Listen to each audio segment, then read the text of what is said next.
সন্দেশখালী কাণ্ডে সুমনদের বিরুদ্ধে এফআইআর, ধাক্কা রাজ্যের, হাইকোর্টে ধাক্কা রাজ্য সরকারের। সৎ সাংবাদিকতার জয়, গণতন্ত্রের জয়।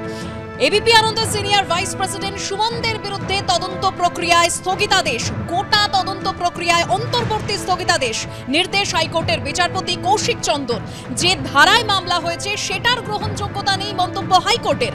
রাজ্য এটা অস্বীকার করতে পারবে না যে চ্যানেল সঙ্গে সঙ্গে ভুল শুধরে বারবার সম্প্রচার করেছে, মন্তব্য বিচারপতির।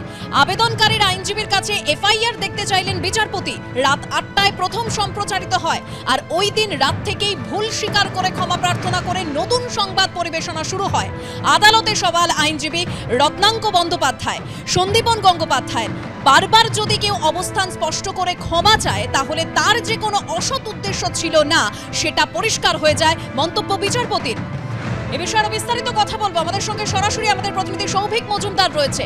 সৌভিক, হাইকোর্টের তরফ থেকে বারবার বলা হচ্ছে যে কেউ যদি কারোর ভুল বুঝতে পেরে অবস্থান স্পষ্ট করে সেই খবর ভুল শুধরে আবার সম্প্রচার করে তাহলে তাতে যে কোনো রকম অসৎ উদ্দেশ্য ছিল না সেটা স্পষ্ট।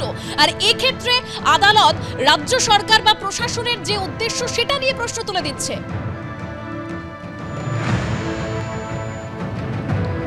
দেখো, একদমই খবর সম্প্রচারের ক্ষেত্রে এবিপি আনন্দ অর্থাৎ আমরা যে সৎ ছিলাম সে বিষয়ে কলকাতা হাইকোর্ট তার মত প্রকাশ করেছে।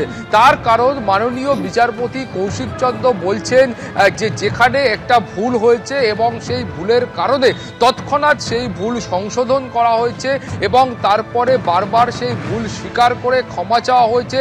শুধুমাত্র একবার দুবার করা হয়নি, বারবার করা হয়েছে, তার পরের দিন পর্যন্ত করা হয়েছে এবং 24 ঘন্টা পর্যন্ত এই যে ভুল হয়েছে সেই ভুল স্বীকার করে এবিপি আনন্দ ক্ষমা প্রার্থনা করেছে এবং সংশোধিত যে খবর ছিল সেই খবর পরিবেশনা করেছে। ফলত এক্ষেত্রে এবিপি আনন্দর যে উদ্দেশ্য ছিল সেই উদ্দেশ্য যে অসৎ নয় সেটা কলকাতা হাইকোর্টের কাছে স্পষ্ট হয়ে গিয়েছে এবং কলকাতা হাইকোর্ট এবিপি আনন্দের সেই দাবিতে কার্যত সিলমোহর দিয়েছেন। এবং তুমি জানো যে মাননীয় বিচারপতি কৌশিক চন্দ্র তিনি খুব স্পষ্টত বলছেন যে যেখানে এই ধরনের একটা ভুল খবরের বা ভুল তথ্যের অভিযোগ আসছে এবং যেখানে বারবার সেই সঠিক খবর সম্প্রচার করা হচ্ছে, ভুল সংশোধন করা হচ্ছে এবং ক্ষমা চাওয়া হচ্ছে, সেখানে বোঝাই যাচ্ছে যে এই ধরনের আচরণের ফলে আচরণের মধ্যে কোনো ধরনের অসৎ উদ্দেশ্য ছিল না, সেটা কিন্তু এখান থেকে স্পষ্ট। এবং তিনি বলছেন, মাননীয় বিচারপতি বলছেন যে এই মামলার ক্ষেত্রে যে যে ধারা এখানে বলবৎ করা হয়েছে সেই ধারা কার্যত গ্রহণযোগ্য নয়। তার কারণ এই মামলার ক্ষেত্রে যে দুটি ধারা দেওয়া হয়েছে সেটা হলো 153 এবং 505। অত্যন্ত গুরুতর অপরাধের ক্ষেত্রে উস্কানি দেওয়ার অভিযোগের ক্ষেত্রে এই ধরনের ধারা প্রয়োগ করা হয় এবং এই ধরনের ধারায় মামলা দায়ের হয়, এফআইআর দায়ের হয়। এখন বিচারপতি কৌশিক চন্দ্রের প্রশ্ন হলো যে এই মামলার ক্ষেত্রে এই ধরনের ধারা আদপেই গ্রহণযোগ্য নয়। তার কারণ এই ধরনের ধারার ভেতর যে অন্তর্নিহিত মানে রয়েছে বা উদ্দেশ্য রয়েছে সেটা খুঁজে বার করাই পুলিশের প্রাথমিক কাজ এবং সেই কাজটা কিন্তু পুলিশের তরফ থেকে করা হয়নি বলেই অভিযোগ করা হচ্ছিল।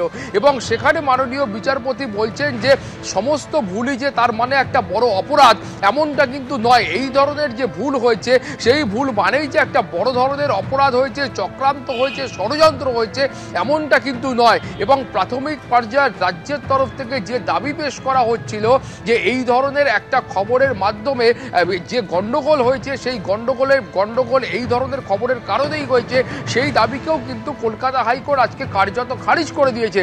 তার কারণ মহামান্য বিচারপতি বলছেন যে যে দুই অভিযুক্তের জামিনের আবেদনের বিরোধিতা করা হয়নি বলে সরকারের বিরুদ্ধে অভিযোগ করা হয়েছিল, সেই অভিযুক্তরা প্রথমবার জামিন পাওয়ার পরে দ্বিতীয়বার তাদের আদালত চত্বর থেকেই গ্রেপ্তার করা হয়। ফলত প্রাথমিক পর্যায়ে পুলিশের তরফ থেকে যে ক্ষয়ক্ষতির অভিযোগ করা হচ্ছিল বা আশঙ্কা করা হচ্ছিল সেই আশঙ্কা বা সেই অভিযোগ কিন্তু অমূলক বলে কলকাতা হাইকোর্ট তারা আজকে মত প্রকাশ করেছেন।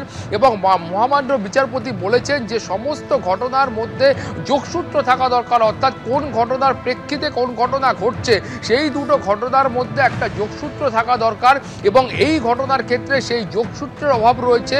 অর্থাৎ সেই ঘণ্টাখানেক সঙ্গে সুমন অনুষ্ঠানে যে খবর সম্প্রচারিত হয়েছিল তার ফলেই বসিরহাটে এসপি অফিসের বাইরে বিজেপির বিক্ষোভ হয়েছে, এই ঘটনার মধ্যে কোনো সামঞ্জস্য রয়েছে কিনা, কোনো ধরনের কোনো যোগসূত্র রয়েছে কিনা সেটা কিন্তু স্পষ্ট নয়। এবং সরকারের তরফ থেকে সেই যোগসূত্র স্থাপন করা, সেটাও আজকে কলকাতা হাইকোর্টের কাছে সম্ভব হয়নি। ফলত সব মিলিয়ে রাজ্যের কাছে আজকে কলকাতা হাইকোর্টের রায় অত্যন্ত বড় ধাক্কা। আপাতত 3 মাসের জন্য এফআইআর এবং সমস্ত রকম তদন্ত প্রক্রিয়ার উপর অন্তর্বর্তী স্থগিতাদেশ দেওয়া হয়েছে।